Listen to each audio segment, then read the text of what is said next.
এবার দেব তিনি বলেছেন যে তাকেও নাকি কাজ করতে দেওয়া হতো না। এবার শুভেন্দু অধিকারীর সঙ্গে তার দর্শক দেখতে পাচ্ছেন সুপারস্টার দেবের অ্যাকশনে এই পশ্চিমবঙ্গে তুলপার পরিস্থিতি। শুভেন্দু অধিকারীকে গণধোলাই করে এই দেব। এদিকে আজ অভিনেতা দেবের অ্যাকশনে শুভেন্দু অধিকারীর ভয়াবহ অবস্থা হয়েছে পশ্চিমবঙ্গে। সম্পূর্ণ ভারতে তুলপার পরিস্থিতি, অসংখ্য নেতাকর্মী ক্ষমতা হারায়, শুভেন্দু অধিকারীও পদত্যাগ করতে বাধ্য হয় গণধোলাইকে। আমি সারা জীবনই সৌজন্যের রাজনীতি করে এসেছি, এটা তো আজকে তো নতুন না। আজকে যদি লোকে বলে না দেব এখন পাল্টে গেছে, না দেব পাল্টায়নি। দেব সবসময় একটাই রাজনীতি করেছি, মানুষকে এক রাখা রাজনীতি করেছি, মানুষকে ভালোবাসা দেওয়া রাজনীতি করেছি, এবং যেই দলেরই থাকুক না কেন, যেই সমর্থকই থাকুক না কেন, তাকে আমি সম্মান দিয়েছি। একজন সুপ্রিম কোর্টের বিচারপতি তাদেরকে তেলাপোকা বলে তাচ্ছিল্য করেছিলেন, আর তার থেকে বিস্ফোরণ বিচ্ছুরণ ছড়িয়ে পড়েছে সারা দেশে। ভারতে রাতারাতি গঠিত হয়ে গেছে তেলাপোকা পার্টি বা ককরোচ পার্টি। কথায় বলে বিনাশকালে বিপরীত বুদ্ধি।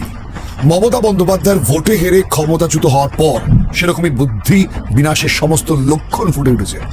প্রথমে ভেবেছিলাম মমতা বন্দ্যোপাধ্যায় ক্ষমতাচ্যুত হওয়ার পর চারিদিকের এই অবস্থা দেখে, নেতাদের বিদ্রোহ দেখে তিনি অনেক সামলে যাবেন। পারলেন না মমতা বন্দ্যোপাধ্যায় শেষ রক্ষা করতে। লোকসভায় অপারেশন লোটাসের নেপথ্যে কে ছিল? অপারেশনের নেপথ্যে কি রাজ্যের মুখ্যমন্ত্রী শুভেন্দু অধিকারী স্বয়ং। পশ্চিমবঙ্গের সকল অনৈতিক ঘটনার জন্য মুখ্যমন্ত্রী শুভেন্দু অধিকারী দায়ী। আজকে অভিনেতা দেব সরাসরি শুভেন্দু অধিকারীর উপর অ্যাকশন নেয় এবং শুভেন্দু অধিকারীর সাথে একটি বৈঠক করে অনেক বিস্ফোরকমূলক কথা ফাঁস করে সরাসরি শুভেন্দুকে আক্রমণ করার আদেশ দেয় মমতা ব্যানার্জির পক্ষ হয়ে। আপনারা জানেন মমতা ব্যানার্জির দলের দেব, এবং এই ঘটনাকে কেন্দ্র করে আজকে ভারতের প্রত্যেকটা জনগণ অবাক হয়ে যায় এবং অসংখ্য ঘটনা ঘটে গোপনে এবং প্রকাশ্যে। সবকিছু তুলে ধরবো আপনাদের সামনে। দিদির ভাই আপনাকে মমতা বন্দ্যোপাধ্যায় স্নেহ করেন, যে কোনো সময় দেব দেব করেন। আমি এখন একটু আগে বললাম যে যতদিন দিদি আছেন ততদিন আমি দিদি। আপনার সাথে এর মধ্যে কথা হয়েছে? হ্যাঁ হয়েছে, কালকের পরে কথা হয়নি। কালকে আমি সারা শুটিং করছিলাম। আমি একটাই কথা বলছি যে আপনারা যেই রাজনীতি দেখছেন বা যে রাজনীতি নিয়ে রাজনীতি হয়, আমি কোনোদিনও সেই রাজনীতি করিনি। আমার রাজনীতি হচ্ছে মানুষকে এক রাখা, মানুষকে ভালো রাখা, এবং আমার যে প্রতিশ্রুতিগুলো দিয়েছি সেই প্রতিশ্রুতিগুলো করা। তাই তো করছি, তাই না? এটা করা তো অন্যায় না, রাইট? আপনার দলের সাংসদরা তারা বলছেন আজকে মুক্তির স্বাদ পেয়েছেন, তারা সুযোগ পাচ্ছেন কথা বলার। আপনি কি তাদের সঙ্গে সহমত? আমি বলি, এখানে অনেকগুলো তো প্রেস আছে, রাইট? সব প্রেসে প্রশ্ন তো এক হতে পারে না। আপনি আলাদা প্রশ্ন করছেন, আপনি আলাদা প্রশ্ন করছেন, আপনি আলাদা প্রশ্ন যখন এক হতে পারে না, সবাই উত্তর তো এক হতে পারে না। আমি প্রথমেই বলেছি আমি কোনোদিনও এইটা বলতে পারবো না কি মমতা ব্যানার্জি আমার কথা শুনেন। ইনফ্যাক্ট মমতা ব্যানার্জি আমি যে দাবিটা রেখেছিলাম ঘাটাল মাস্টারে, তিনি রেখেছেন, এবং তিনি প্রথম কাজটা মানে স্বাধীনতার পর 1958-এ মানসিং কমিটি যে ঘাটাল মাস্টার প্ল্যানটা প্রপোজ করেছিল, সেই 1958-59 থেকে সেটা 2024-এ গিয়ে 25-এ গিয়ে কাজ শুরু হয়েছে। তো যেই মহিলা, যেই প্রাক্তন মুখ্যমন্ত্রী যে আমার এত কথা শুনে, কিন্তু আমি কেন এটা বলতে যাবো? কিন্তু চুন্দি বা অন্যান্যরা কি বলছে সেই সুরে তো আমি কথা বলতে পারবো। আমি দিদিকে ভালোবাসি, দিদিকে শ্রদ্ধা করি, আমি চাই উনি সুস্থ থাকুন। কিন্তু আমার এটাও ইচ্ছে কি আমি যে প্রতিশ্রুতিগুলো দিয়েছি ঘাটালের লোককে, ঘাটালের মানুষকে, সেই প্রতিশ্রুতিগুলো যতদিন না আমি 2029 অব্দি পৌঁছচ্ছি, ততদিন আমাকে সেই লড়াইটা করে যেতে হবে। সেই প্রতিশ্রুতিগুলোকে আমাকে রাজ্যের মুখ্যমন্ত্রীর হাত ধরেই তো করতে হবে আমাকে, কারণ আমি তো এই রাজ্যে যে প্রশাসনে থাকবে, যে মুখ্যমন্ত্রী পদ, তার সহযোগিতার সঙ্গেই তো আমাকে কাজটা করতে হবে, এবং আমি তাই তো করছি। আমি তো একটা কথা উল্টো পাল্টা বলছি না। বাংলার নতুন মুখ্যমন্ত্রী এক মাস কাজ করলেন, এক মাস করলো বাংলার নতুন সরকারে। কেমন লাগছে বাংলার নতুন মুখ্যমন্ত্রী? আমি আবার বলছি যে কোনো সরকারকে নতুন এলে সময় দেওয়া উচিত, কারণ একদিনে ডিসিশন, এক্সিকিউশন অ্যান্ড রেজাল্টের মধ্যে পার্থক্য আছে। শুভেন্দুদা আমার অত্যন্ত প্রিয় একজন মানুষ, এটা আজকে না, আপনি প্রোফাইল ঘাটলেই পেয়ে যাবেন। আমি শুভেন্দুদা যখন টিএমসিতে ছিলেন, আমরা একই হেলিকপ্টারে ঘুরতাম, নর্থ বেঙ্গলে প্রচারে যেতাম, ওনার ভাইয়ের প্রচারে আমি যেতাম। তো আর আমি এমন একটা মানুষ না, যার সঙ্গে একবার সম্পর্ক থাকে তার সঙ্গে থেকে যায়। আমার তো সেই সেলফিশ ব্যাপারটা তো নেই। এইটাই গর্বের ব্যাপারকে একটা মানুষকে আমি চিনতাম, মেদিনীপুরের ছেলে এবং গ্রাসরুটের ছেলে, লড়াকু, মানে যেমন দিদি যেভাবে লড়াই করে একটা জায়গায় মুখ্যমন্ত্রী হয়েছিলেন, সেরকমই শুভেন্দুদার গল্প।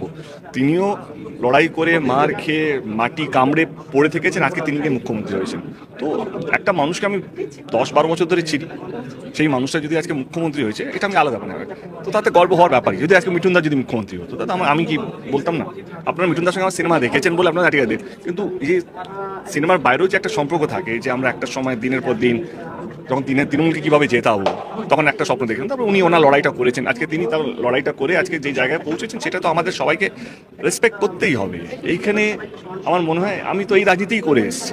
দিলেন এবার দেব তিনি বলেছেন যে তাকেও নাকি কাজ করতে দেওয়া হতো না, টলিউডে বিশ্বাস ব্রাদার্সরা তাকেও নাকি কাজ করতে দিতেন না। তিনি রূপা গাঙ্গুলির সঙ্গে যোগাযোগ রেখেছিলেন, মিঠুন চক্রবর্তীর সঙ্গেও তিনি সিনেমা চালিয়ে গিয়েছেন, সেটা আমরা প্রকাশ্যেই দেখেছি। তিনি বলেছেন যে আমি সিনেমা তৈরি করি, এটা আমার কাজ।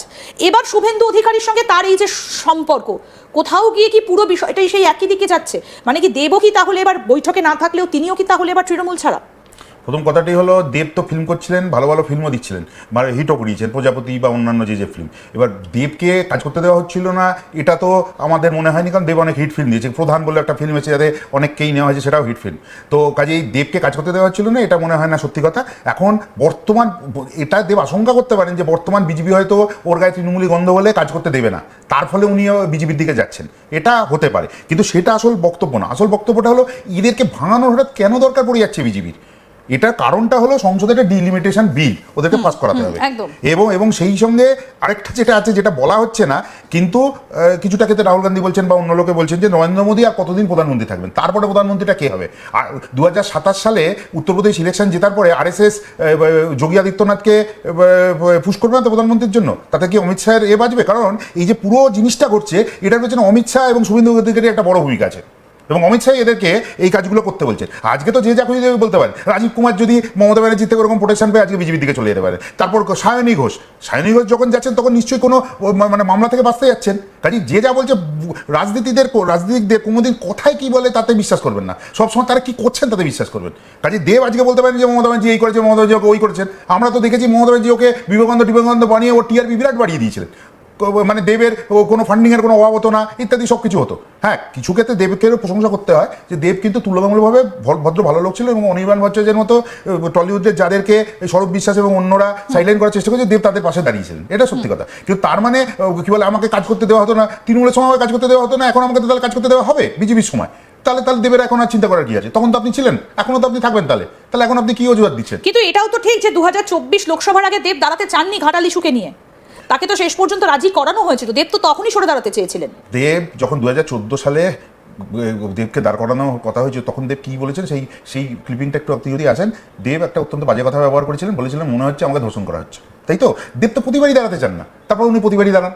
তো ঠিক আছে, কাজে দেবের দাঁড়ানো চাওয়া না চাওয়ার মধ্যে এই নয়, আসলে এদেরকে ওই উপরে ঢেপকি গেলার মতোই অবস্থা। মমতা ব্যানার্জি এদেরকে নিয়ে দাঁড় করিয়েছেন, এবং তার ফলে আজকে দলটা ভাঙনটা হচ্ছে। এই যদি পলিটিক্যাল লোক হতো এইভাবে জমি ছেড়ে যেত না। কিন্তু আপনি যদি এই পলিটিক্যাল লোকের তাহলে কাকলি ঘোষ দস্তিদার, সুখেন্দু শেখর রায়, এটা তো পলিটিক্যাল আদ্যপ্রান্ত পলিটিক্যাল লোক, এবং কাকলি ঘোষ দস্তিদার তো অনেকদিন সঙ্গী মমতা বন্দ্যোপাধ্যায়। ওই সঙ্গী ওই মমতা ব্যানার্জির সঙ্গী হয়েছে। কিরকম হয়েছে? মমতা ব্যানার্জি যখন অসুস্থ হতেন তখন ওর হাসপাতালে ভর্তি হতেন, আর উনি তখন আজে বাজে প্রেসক্রিপশন করে দিতেন। কিন্তু রাস্তায় নেমে এনারা কবে পার্টি করেছেন, কোন পুলিশের ডান্ডাটা খেয়েছেন? সুখেন্দু শেখর, উনি তো ছিলেন কংগ্রেসে।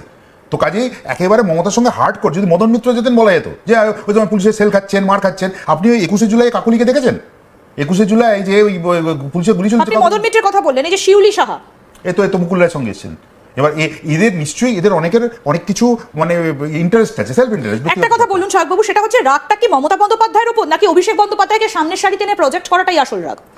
রাগটা হলো, রাগ বলে কিছু নেই, ক্ষমতা হারিয়ে ফেলেছে, তার ফলে এখন ক্ষমতার সঙ্গে থাকতে চাইছে। কারণ এরা হলো সুখের দিনের পায়রা। আর যখন এরাই তো দুদিন আগে তো কাকলি বলেইছে যদি মমতা ব্যানার্জি জিতে দেয় তাহলে আমরা কি করতাম আমরা জানি না। কাজে এখন বিজেপি ক্ষমতা এসেছে, তার ফলে এখন আমরা রাগ দেখাচ্ছি। আর যদি বিজেপি ক্ষমতা না আসতো তখন আমরা বিজেপির উপর রাগ দেখাতাম। তো রাগের তো একটা রাগ কখনো ওদের অনুরাগ হয়ে যায়, আর নেতা কখনো অভিনেতা হয়ে যায়। ঋতব্রত ব্যানার্জি খুব স্পষ্ট করে বলেছেন যে অভিষেক ব্যানার্জিকে দাঁড়িয়ে স্ট্যান্ডিং ওভিয়েশন দিতে পারবো না, এবং তাকে লাস্ট বেঞ্চে বসিয়ে রাখা হতো। সুখেন্দু শেখর রায়ের মতো মানুষকে সংসদে লাস্ট বেঞ্চে বসিয়ে রাখা হতো, যেটা তারা মেনে নিতে পারছে না। প্রথম কথাটা হলো তৃণমূলের কোথায় বেঞ্চ অ্যালোকেশন করা হতো আমি জানি না, কিন্তু আমার সেই মনে আছে সেই অন্ধ্রপ্রদেশের বিলটি লিখতে দিতে শুভেন্দু শেখর রায় দেরিকে একমাত্র বলার অধিকার পেতেন রাজ্যসভায়। একই কাণ্ড 28 বছরের দল, মমতা বন্দ্যোপাধ্যায়ের নিজের হাতে তৈরি করা দল একেবারে খান হয়ে গেল। মমতা বন্দ্যোপাধ্যায় কি করবেন? আন্তর্জাতিক ক্ষেত্রে মমতা বন্দ্যোপাধ্যায় লড়াই, মমতা বন্দ্যোপাধ্যায় রাজনীতি পরিচিত, কিন্তু এমন একটা পরিস্থিতি কেন তৈরি হলো হারের পর? কেন পরিস্থিতি এই জায়গায় গেল যে দল ধরে রাখতে পারছেন না মমতা বন্দ্যোপাধ্যায়? একের পর এক কাউন্সিলর গ্রেফতার হচ্ছেন, একের পর এক বোর্ড ভেঙে যাচ্ছে, একের পর এক পুরসভা ভেঙে যাচ্ছে, একের পর এক কাউন্সিলর দল ছাড়ছেন, বিধায়করা ইতিমধ্যেই 80 জনের মধ্যে 58 জন, 59 জন, 60 জন হয়ে যেতে পারে। ঋতব্রত বন্দ্যোপাধ্যায়ের নেতৃত্বে সরে গেলেন বিদ্রোহী শিবির। এবার লোকসভাতেও ভাঙন। পদ থাকলে তবে তো ত্যাগ হবে, পদই নেই কিসের ত্যাগ, সঙ্গই নেই কিসের গঠন, সং পুরো গঠন। পদত্যাগ করতে গেলে পদ থাকতে হবে, পদই তো আর থাকবে না যা শুনছি। মক পার্লামেন্ট তৈরি করলে তাদের পদ থাকতে পারে। কুইজ মাস্টার যদি একটা মক পার্লামেন্ট বসাবার ব্যবস্থা করেন, নকল বুদ্ধিঘর তৈরির যদি ব্যবস্থা করেন, হতে পারে। এবং যেখানে মমতা বন্দ্যোপাধ্যায় দিল্লিতে বসে আছেন, দ্বিতীয় নেতা সর্বোচ্চ অভিষেক বন্দ্যোপাধ্যায় দিল্লিতে বসে আছেন, সেই সময়ই ভূপেন্দ্র যাদবের ঘরে, যিনি এবারের পশ্চিমবঙ্গ বিধানসভা নির্বাচনে পর্যবেক্ষক ছিলেন বিজেপির হয়ে, তার বাড়িতে, তার ঘরে 20 জন সাংসদ বৈঠকে, 20 জন সাংসদ সই করে স্পিকারের কাছে পাঠালেন। সেই সাংসদরা বললেন যে তারা তৃণমূলের ব্লকে বসবেন না, এনডিএর ব্লকে বসতে চান। মমতা বন্দ্যোপাধ্যায় যেখানে দলের ভাঙন রুখতে গিয়েছেন ইন্ডিয়া বৈঠকে, অর্থাৎ ইন্ডি জোটের বৈঠকে, যেখানে মাঝে মধ্যেই তিনি অনুপস্থিত থাকতেন, মাঝে মধ্যেই তিনি বলতেন রাহুল গান্ধী, তার সঙ্গে বসতে যাব কেন, পাত্তাই দিতেন না রাহুল গান্ধীকে। আজকে সেই বৈঠকে যে জোটের প্রাসঙ্গিকতা এখন আর আসে কিনা তা নিয়ে রাজনৈতিক বিশ্লেষকরা সন্দেহ করেন, সেই বৈঠকে বেশিরভাগ কথাটাই বললেন রাহুল গান্ধী। তো ধর্মের কল বাতাসে নড়ের মতো অবস্থা। যখন এমন একদিনে তৃণমূলের সংসদীয় দলেই ভাঙন ধরল, যখন দলনেত্রী মমতা বন্দ্যোপাধ্যায় ইনস্টিটিউশন ক্লাব, দিল্লির ইনস্টিটিউশন ক্লাবে বৈঠক করছেন, সেই সময়ই 20 জন সাংসদ সংখ্যা কত তৃণমূলের? এ রাজ্যে 42টি আসনের মধ্যে 28টি এখনো পর্যন্ত তৃণমূলের, কারণ একটি আসন ফাঁকা রয়েছে সাংসদের মৃত্যুতে, বসিরহাটের সাংসদ হাজী নুরুলের প্রয়াণের পর। 28 জনের মধ্যে 20 জন অলরেডি বিদ্রোহ ঘোষণা করলেন, স্পিকারকে চিঠি দিলেন, কিন্তু তাতে লোকসভায় তাদের বিরুদ্ধে দলত্যাগ বিরোধী আইনে পদক্ষেপে তোলা সম্ভব নয়। যেমন সম্ভব নয় বিধানসভায় দলত্যাগ বিরোধী আইন তোলা, তেমনি এদের বিরুদ্ধেও সেই পদক্ষেপের কোনো রকম সুযোগ নেই। কারণ দলত্যাগ বিরোধী আইনের আওতায় পদক্ষেপ এড়াতে বিদ্রোহীদের দলের সাংসদের 2/3 সমর্থন প্রয়োজন। বর্তমানে লোকসভায় তৃণমূলের 28 জন সাংসদ রয়েছেন। এই অবস্থায় লোকসভায় দলের 2/3 চেয়ে বেশি সাংসদ রয়েছেন বিদ্রোহীদের সঙ্গে, 28 জনের মধ্যে 20টি। আমাদের সংখ্যা যথেষ্ট, এখন সংখ্যা আরো বাড়বে। ববিদা এসেছিলেন, না ববিদা অনেকক্ষণ আমাদের ওখানে, আমাদের সঙ্গে অনেকেই ছিলাম আমরা, আলাদাও কথা হয়েছে। শামীম আহমেদও এসেছিল। আজকে কোনো সিগনেচার হয়নি, কারণ মাননীয় স্পিকার এখন তো আর আলাদা করে সিগনেচার হবে না, আলাদা করে চিঠি দিতে হবে। আরো যারা চিঠি দিতে চান, যারা অনেক লিডারশিপ কালকে থাকবে, আমরা বসে আলোচনা করব। এবার কি করবেন মমতা বন্দ্যোপাধ্যায়? বারবার দলের এই সমস্ত নেতা, বিধায়ক, সাংসদরা মমতা বন্দ্যোপাধ্যায়ের বিরুদ্ধের থেকে বেশি অভিযোগ করছেন অভিষেক বন্দ্যোপাধ্যায়কে নিয়ে, কিন্তু অভিষেক বন্দ্যোপাধ্যায়ের বিরুদ্ধে কোনো পদক্ষেপ করতে এখনো পর্যন্ত রাজি নন মমতা বন্দ্যোপাধ্যায়। অভিষেক বন্দ্যোপাধ্যায়কে ডেপো বলা হচ্ছে, অভিষেক বন্দ্যোপাধ্যায়ের দিকেই অভিযোগের তীর। এমন অবস্থা হলো অভিষেক বন্দ্যোপাধ্যায়কে রাখতে গিয়ে গোটা দলটাই খান হয়ে যাচ্ছে, ভেঙে চুরমার হয়ে যাচ্ছে। কারা কারা রয়েছেন দেখুন।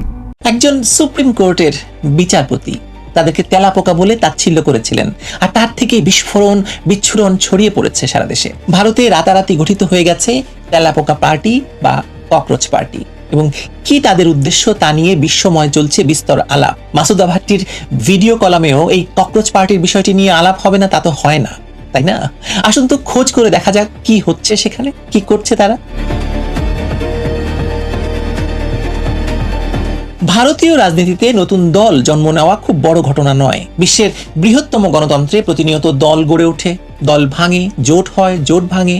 কিন্তু ককরোচ জনতা পার্টি বা সিজেপি যে কারণে বিশ্ব আলোচনায় এসেছে, সেটি নিবন্ধিত রাজনৈতিক দল হিসেবে নয়, বরং একটি ব্যঙ্গাত্মক সামাজিক রাজনৈতিক আন্দোলন হিসেবে। মিমের মাধ্যমে যার জন্ম, আর মাত্র কদিনের মধ্যে যা পরিণত হয়েছে ভারতের তরুণ প্রজন্মের জমে থাকা হতাশা, ক্ষোভ এবং ডিজিটাল প্রতিবাদের এক বিস্ফোরক প্রকাশে। ঘটনার শুরু 2026 সালের 15ই মে। ভারতের সুপ্রিম কোর্টের প্রধান বিচারপতি সূর্যকান্ত একটি শুনানিতে বেকার যুবকদের উদ্দেশ্যে বলেন, এরা তেলাপোকা, এরা সমাজের পরজীবী। বললেন এই তেলাপোকারা চাকরি না পেয়ে সাংবাদিক হয়, সামাজিক মাধ্যমে কর্মী হয়, তথ্য অধিকার কর্মী হয়, আর সবার বিরুদ্ধে আক্রমণ শুরু করে। পরে তিনি অবশ্য ব্যাখ্যা দিয়ে বলেছিলেন যে তাকে নাকি ভুলভাবে উদ্ধৃত করা হয়েছে, কিন্তু ততক্ষণে বহুত দের হো গয়া।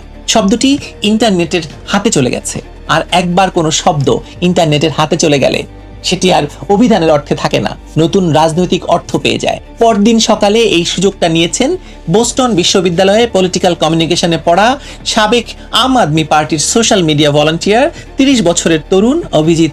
দর্শক, আপনারা তো দেখলেন এখানে কি কথা হচ্ছে, অনেকে কিন্তু অনেক কথা বলতেছে। বিশেষ করে এখানে দেখতে পাচ্ছি আমরা শুভেন্দু অধিকারীর বিভিন্ন অবস্থা এবং পরিস্থিতি নিয়ে কথা হয়, আরও অনেক বিষয় নিয়ে কথা হয়। এই বিষয়গুলো দেখে এবং পশ্চিমবঙ্গের রাজনীতির প্রেক্ষাপট নিয়ে আপনার মন্তব্যকে, আপনার গুরুত্বপূর্ণ মন্তব্যটা অবশ্যই আপনারা আমাদের কমেন্ট বক্সে লিখে যাবেন। সর্বশেষে আপনাদের কাছে আমাদের একটা রিকোয়েস্ট থাকবে, আপনারা আমাদের চ্যানেলের হয়ে থাকলে চ্যানেলটি সাবস্ক্রাইব করবেন এবং পাশে থাকা বেল বাটনটি বাজাবেন, যাতে করে নেক্সট ভিডিওটা সবার আগে আপনাদের কাছে পৌঁছে যায়। ধন্যবাদ।